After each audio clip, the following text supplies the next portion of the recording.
Hello बच्चों, और question is here the rules formulated bye even चारगाफ state. देखिए, चारगाफ ने कुछ रूल्स दिए थे और ये जो पर्टिकुलर रूल्स हैं किसके लिए दिए गए थे?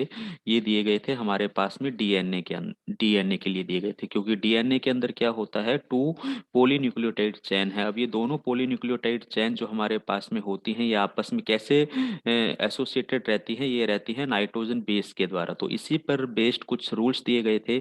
देखिए, चारगाफ रूल में पहला स्टेटमेंट तो दिया गया, जो हमारा प्यूरिन बेस है, इनके जो नंबर्स हैं पिरामिडिन बेस के इक्विवेलेंट रहेंगे। ठीक है। फिर इन्होंने कहा जो प्यूरिन होता है हमारा, जैसे फॉर एग्जांपल एडेनिन है, तो ये किससे जुड़ेगा? थाइमिन से जुड़ेगा, डबल हाइड्रोजन बॉन्ड से।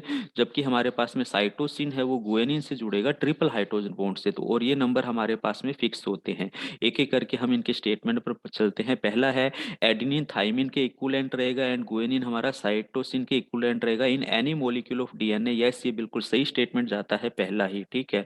दूसरा हम बात करें एडेनिन साइटोसिन के, कभी भी नहीं रहेगा, क्योंकि इसके साथ में ये एसोसिएशन ही नहीं होता है, ना हमारा गुएनिन थाइमिन के साथ में एसोसिएटेड रहेगा। ठीक है, तो ये भी ऑप्शन हमारा गलत हो गया। नेक्स्ट हम बात करते हैं एडेनिन गुएनिन के।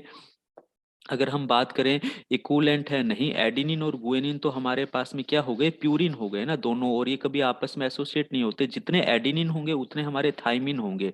तो ये भी ऑप्शन गलत हो गया। ठीक है। वहीं हम एडेनिन यूरेसिल तो हमारे पास में डीएनए के अंदर होता ही नहीं है, ये तो आरएनए में है, डीएनए में मिलता ही नहीं है, तो ये स्टेटमेंट वैसे ही गलत हो गया।